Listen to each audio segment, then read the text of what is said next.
सह नो भुनक्तु सह वीर्यं करवावहै तेजस्विनावधीतमस्तु मा विद्विषावहै।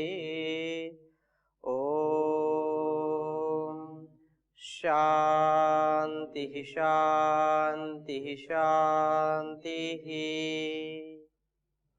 वैदिक जीवन पद्धति की इस कक्षा में आप सबका हार्दिक स्वागत है, अभिनंदन है। ब्रह्मचर्य के ऊपर हम बहुत अच्छी परिचर्चा कर रहे हैं।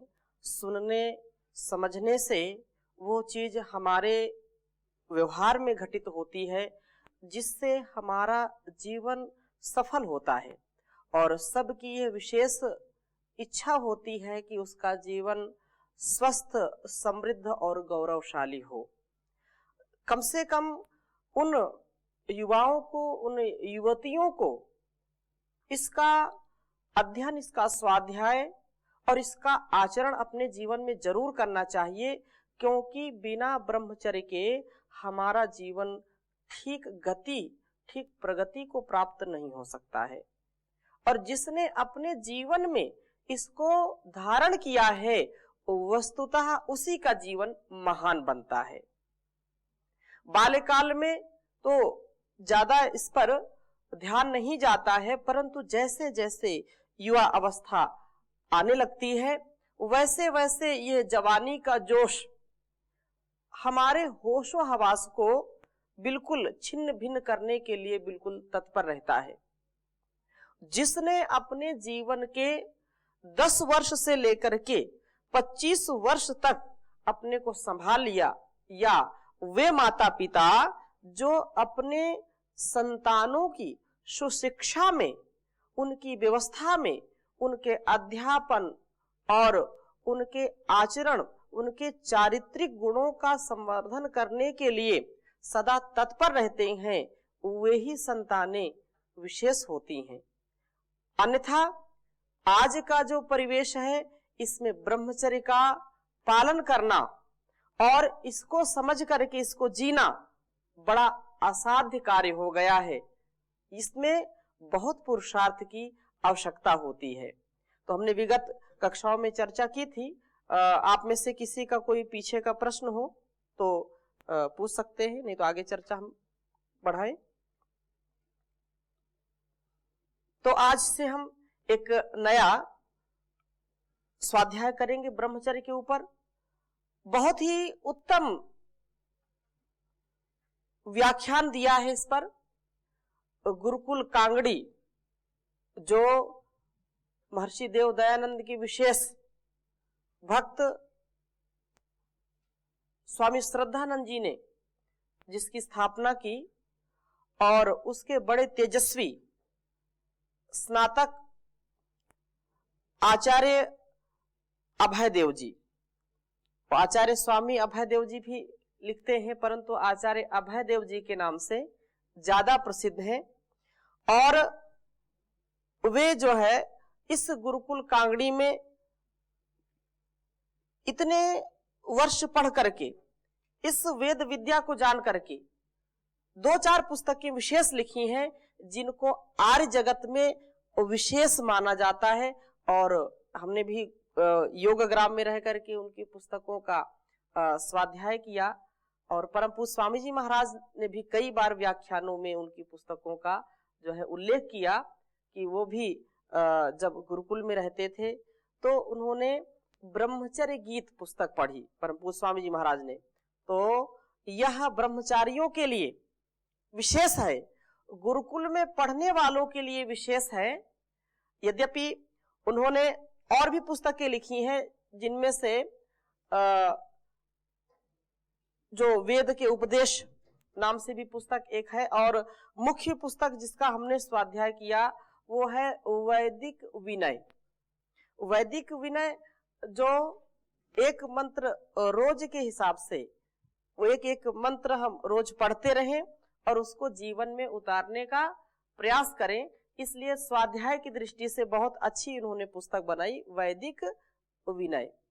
और जब ब्रह्मचर्य की बात आती है तो ब्रह्मचर्य गीत नाम से जो इन्होंने पुस्तक बनाई, जो अथर्ववेद के ब्रह्मचर्य सूक्त का बहुत ही जीवंत उदाहरण सहित उसकी बहुत ही सुगम्य, बोधगम्य, सरल परिभाषाओं के साथ इसकी व्याख्या की है।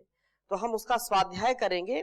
बहुत ही विद्वान थे ये, और वैदिक विनय, ब्राह्मण की गौ और वैदिक ब्रह्मचर्य गीत, वैदिक उपदेश माला तथा तरंगित हृदय आदि इनकी विशेष पुस्तकें हैं।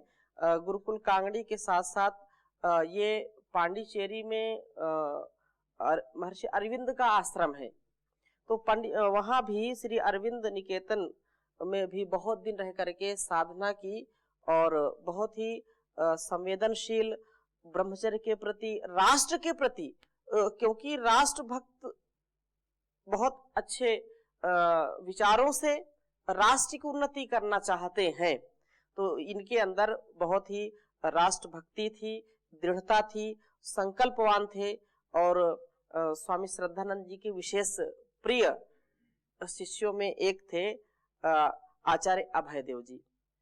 तो उन्होंने ये जो गीत, वैदिक ब्रह्मचर्य गीत पुस्तक बनाई, तो इसका हम स्वाध्याय करेंगे आज।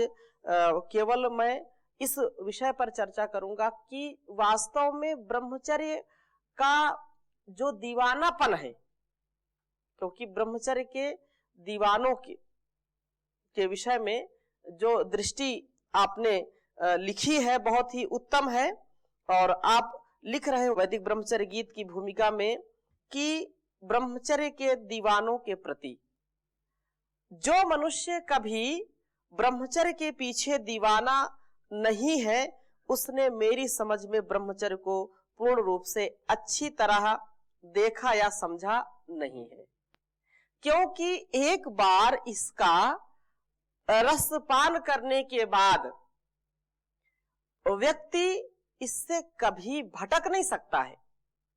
और जिसने इस महत्व को नहीं समझा, ब्रह्मचर्य क्या है इसको नहीं जाना, तो भटकेगा, वो संसार का दीवाना हो जाएगा है? वो संसार का दीवाना हो जाएगा।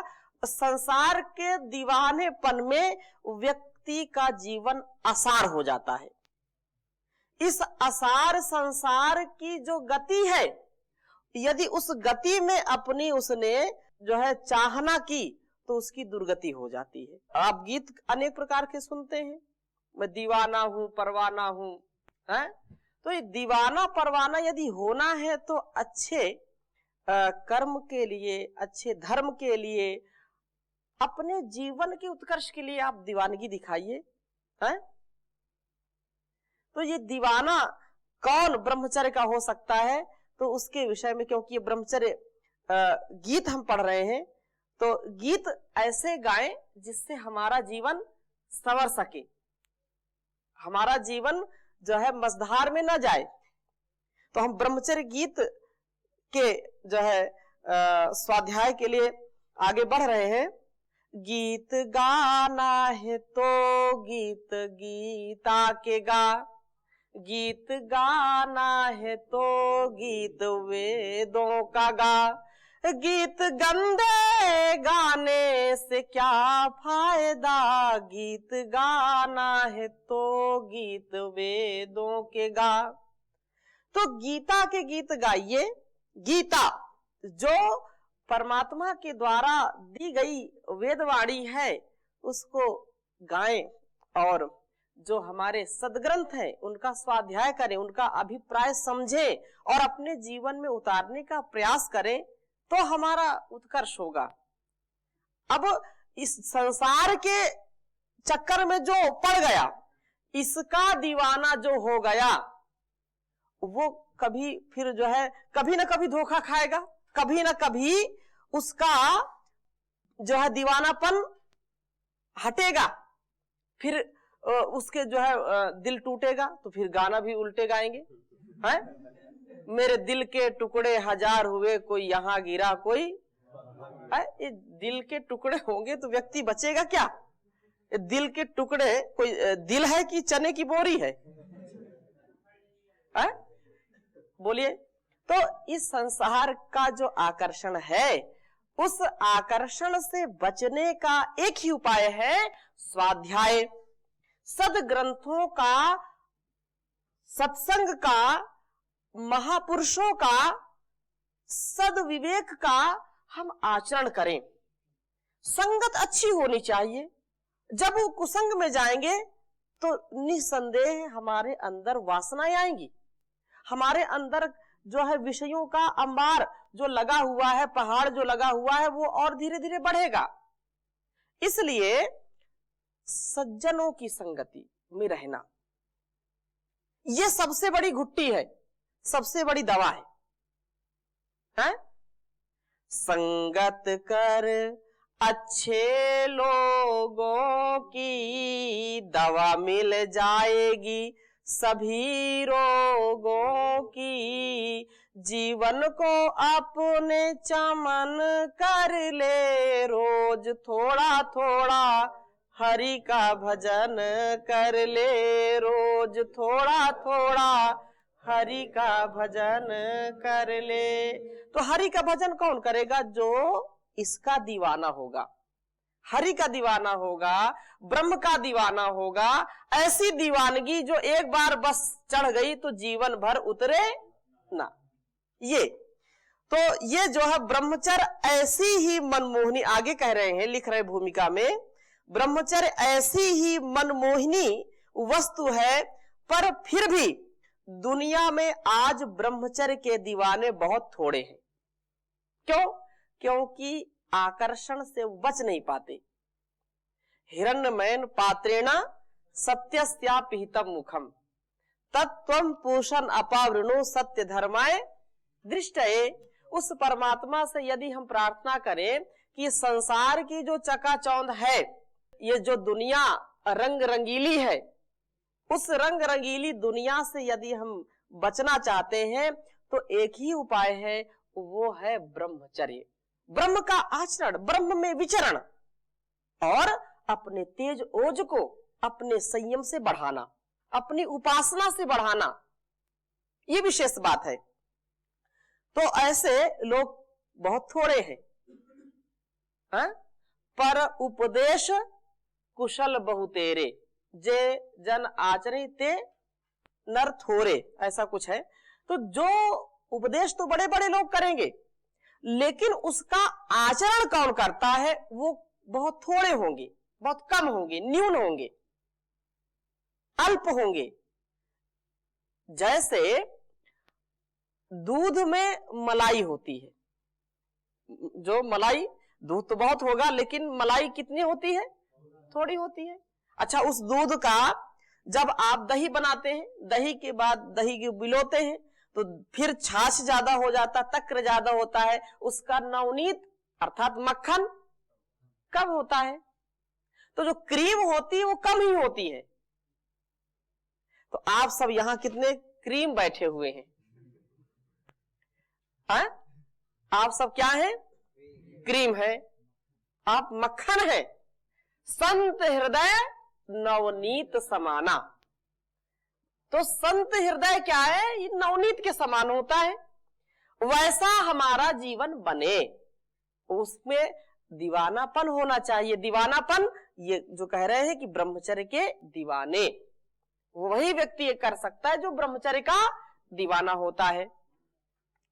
भोगवाद का शिकार यह वर्तमान जगत यद्यपि कभी कभी कुछ ना कुछ संयम की, कुछ ना कुछ ब्रह्मचर्य की जरूरत समझता है।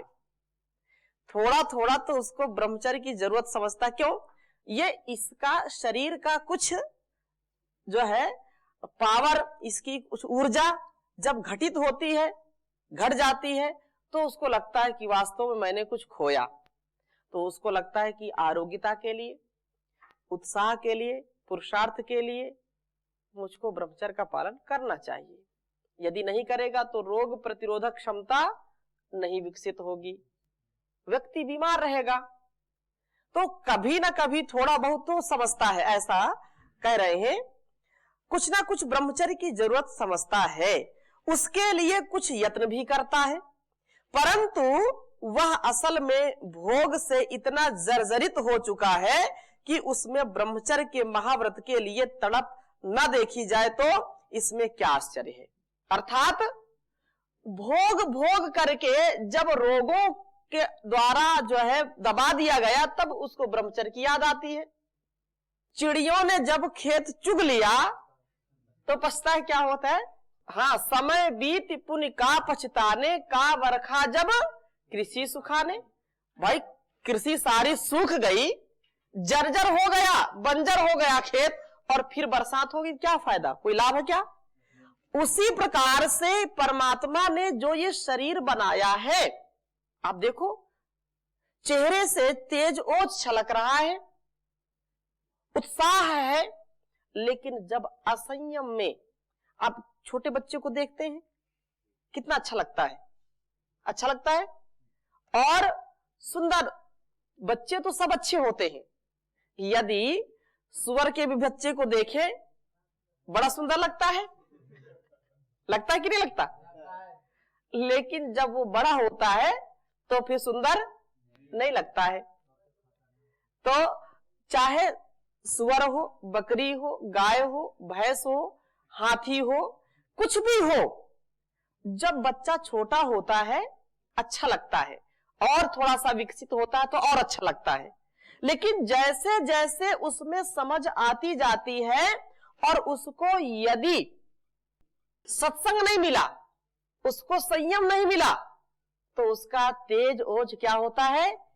क्षीण होने लगता है। ऐसा होता है ना।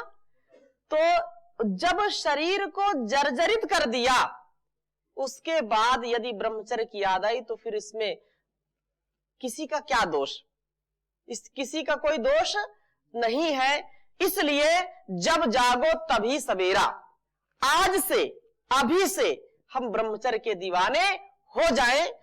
वे युवक युवतियां जो वास्तव में इस जीवन को अच्छा समझना चाहते हैं, अच्छा समझते हैं, इस जीवन को महान बनाना चाहते हैं, उनके अंदर ब्रह्मचर्य का आधान होना ही चाहिए, तभी जीवन का जो है सदुपयोग हो सकता है। परंतु असल में भोग से इतना जर्जरित हो चुका है कि उसमें ब्रह्मचर्य के महाव्रत के लिए तड़प न देखी जाए तो इसमें क्या आश्चर्य। किंतु जगत में आज ब्रह्मचर्य के दीवाने थोड़े हो या बहुत, पर गुरुकुल ने तो ब्रह्मचर्य का ही गीत गाना है। क्यों? क्योंकि यहां और कोई फसाना नहीं है, न फंसना है न फसाना है। जीवन को अच्छा बनाना है, ब्रह्मचर्य के गीत गाना है। तो ये संसार का उत्कृष्ट कारखाना है। संसार का क्या है? उत्कृष्ट कारखाना है, जहां पर जो है सामान से ज्यादा इंसान बनाए जाते हैं। भाई सामान किस लिए बनते हैं? इंसान के लिए। लेकिन इंसान को बनाने का काम कौन करता है? वो गुरुकुल करता है। वो कैसे करता है? ब्रह्मचर्य का दीवाना बना देता है।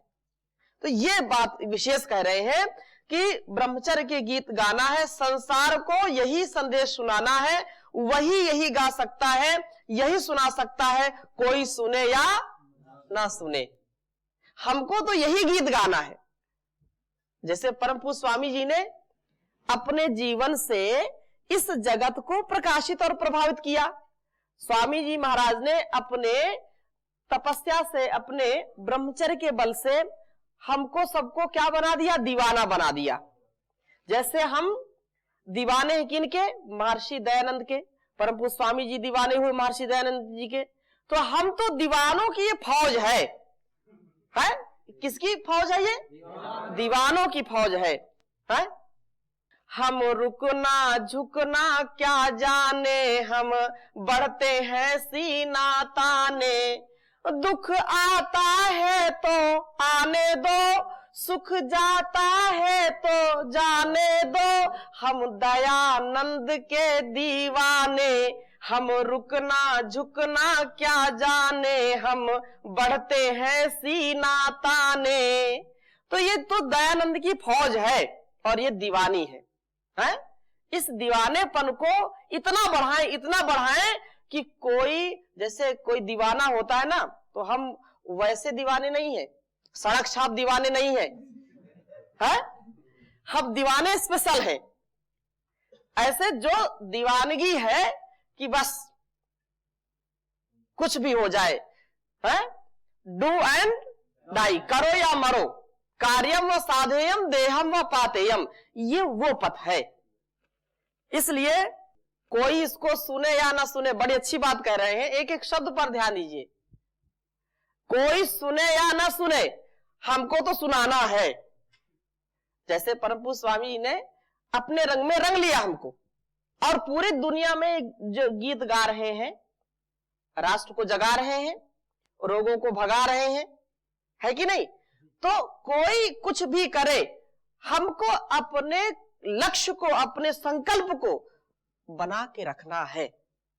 ये यदि भावना हो जाए तो हमारे अंदर कभी खिन्नता का भाव नहीं आएगा, हमारे अंदर कभी कमजोरी नहीं आएगी, हमारे अंदर कभी हताशा, निराशा या जो है कोई दुख का जो प्रभाव हो कभी मस्तिष्क में आएगा नहीं। इसलिए बहुत ये उत्तम है, ये तो उत्साह के गीत है। आगे इसका कारण स्पष्ट है, संसार को आज ब्रह्मचर्य की जरूरत थी, इसलिए प्रकृति माता ने इस युग में दयानंद नाम से एक महान ब्रह्मचारी को जन्म दिया। बहुत उपकार है उनका, ये संसार ऋणी रहेगा हमेशा। 100 बार जन्म लेंगे, 100 बार फना होंगे, एहसान दयानंद के फिर भी ना अदा होंगे, एहसान दयानंद के फिर भी ना अदा होंगे। तो उन्होंने इस राष्ट्र को नई दिशा दी है और हम सब उन्हीं के दीवाने हैं। इसलिए दयानंद के आर्य समाज का यदि संसार को कोई संदेश हो सकता है तो वह एक शब्द में ब्रह्मचर्य ही हो सकता है, क्योंकि उन्होंने इसको जिया है और उदाहरण संसार को दिया है कि जीवन ऐसा होना चाहिए। तो आगे कह रहे, इसलिए महात्मा मुंशी राम ने, दयानंद के एक सच्चे अनुयायी ने ब्रह्मचर्य की पुनरुत्थान को ही एकमात्र लक्ष्य रख करके हिमालय की उपत्यका में भगीरथ के तट पर अपनी तपस्या से गुरुकुल की नींव रखी। ये मुंशी राम जी अर्थात स्वामी श्रद्धानंद जी। प्रिय पाठकों, यह गुरुकुल ब्रह्मचर्य के सिवाय और किसी वस्तु की भेंट आपके सन्मुख क्या रख सकता है।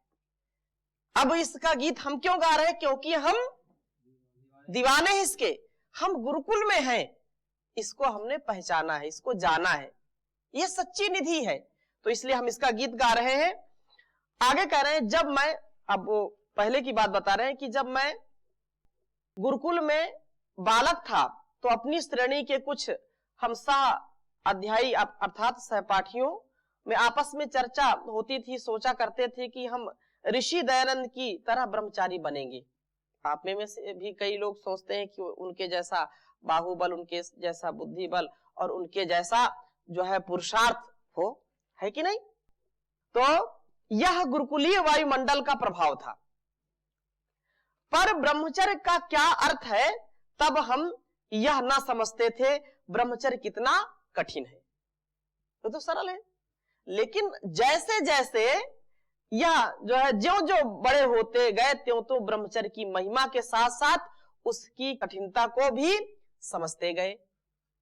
महाविद्यालय की ऊंची श्रेणी में पहुंचकर जब मैंने वेद का यह ब्रह्मचर्य सूक्त पढ़ा और मनन किया तो मेरे ब्रह्मचर्य संबंधी विचारों में सबसे अधिक क्रांति आई, क्योंकि एक एक मंत्र अभी हम पढ़ेंगे ब्रह्मचर्य सूक्त के एक एक मंत्रों को अच्छी प्रकार से, तो वास्तव में जो एक बार इसका सच्चे दिल से स्वाध्याय कर ले तो उसका जीवन कभी भी पतित नहीं हो सकता है। पतित है तो पावन हो जाएगा। यदि वह नीचे गिरा हुआ तो ऊपर उठ जाएगा। यदि उसमें कमजोरी है तो उसमें शक्ति का संचार हो जाएगा।